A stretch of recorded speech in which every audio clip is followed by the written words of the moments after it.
Hey guys, welcome to another episode of Dave in a truck talking about co-living. Keep changing the name of this every time. Anyway, we had a question today. We're asking about what the future of co-living is likely to be, right? The questioner was alluding to the path of Airbnb, right? And how there is continual growth in amenities. There's the amenity war that's happened. Now you need to have tree houses, out of the way locations, fantastic setups, right? 74 TVs or whatever in your property in order to make revenue. Now, not going to deny co-living is going to have an amenity war. It's already there, right? But we're seeing that be balanced by pricing and the market need tenants for more affordability. So those two factors are coming in. You got some people that are looking for something a little bit more high end, a little bit more amenities, the TV, the desk, the wired internet in the rooms, the better views possibly, good on-site parking, competing with, I need very affordable housing. Just let me get in there, give me a bed or a space, and I'm good to go. So I think there's, the market's going to be differentiating. The question is going to be, are there platforms that are going to help bring that differentiation to light and bring that to the market, right? So that they can see differentiation and so the market can understand what the differentiation is and why it exists, right? For example, PadSplit right now, biggest marketplace for room rentals, does not have a variation in luxury or more affordable housing. Every property is thrown in there. You can sort by some amenities. It doesn't have every amenity that you'd like to see filtered by, but they don't have a clear differentiation, unlike Airbnb, which today does have, top line filters, right? Rural, they have like their luxury stays, their whatever, can come into play. You're going to eventually see that break out. Okay, so I expect to see that come through. What else are we seeing? Well, we are currently seeing growth in awareness of co-living. Now, with that is coming, I'm not going to call them bad actors.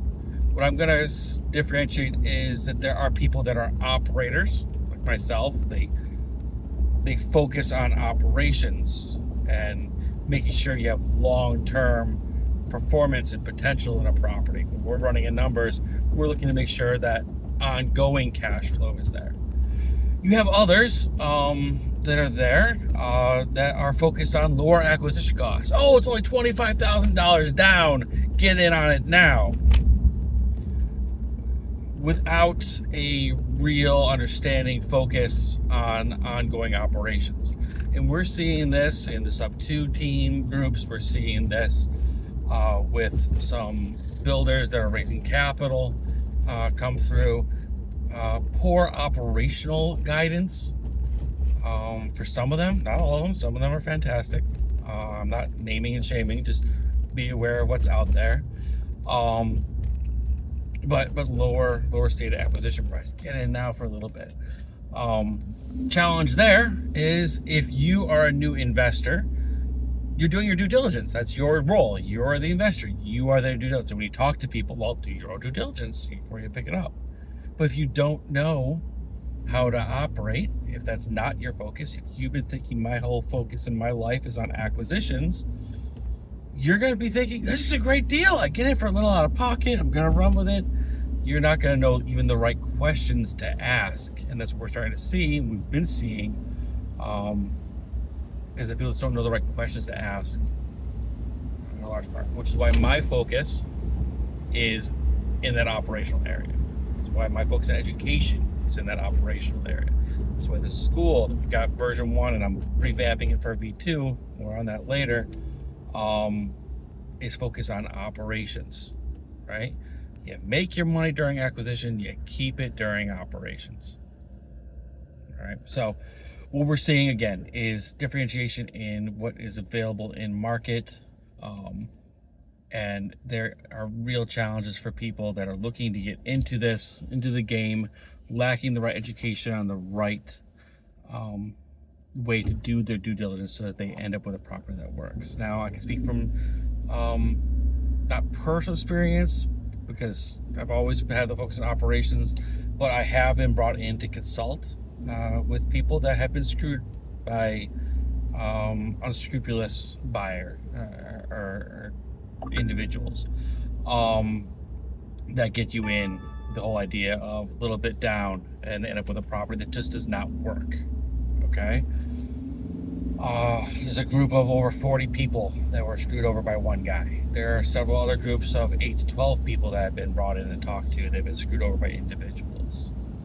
There are plenty of builders whose focus is on building that are not thinking it all the way through. You know, the next 3 moves in chess. They're great at checkers. They're not thinking through chess. Okay? Just make sure in your due diligence you're seeing what's happening. All right. You understand what you should be looking for. Fundamentals of parking, of site, property, tenant base. Go to my school, CoLiving operations. On school, there's a free class on acquisition, focusing on the 3 elements of, again, site, home, tenant base. All right. What other things are going to continue happening in the future of co-living? I believe it's going to become more acceptable. I think we're going to see the same pattern that we saw for Airbnb. Finance is going to open up. More insurances are going to be opening up for it. I think it's going to become more, just present and prevalent, especially as we're seeing what the market need is. I believe that competitors are going to be showing up, large competitors, to pad split. There had been some. They had played with different models. Some were primarily focused on arbitrage. Some were focused on high density models, buying up or being embedded with apartment buildings and renting out apartments by the room. I have my own POVs on the density and its validity for co-living. In short, I don't think you want to have too much density in one spot. I think you'd rather have properties spaced throughout a geographic area, because the people that are here, they're looking at co-living in the largest audience, affordability.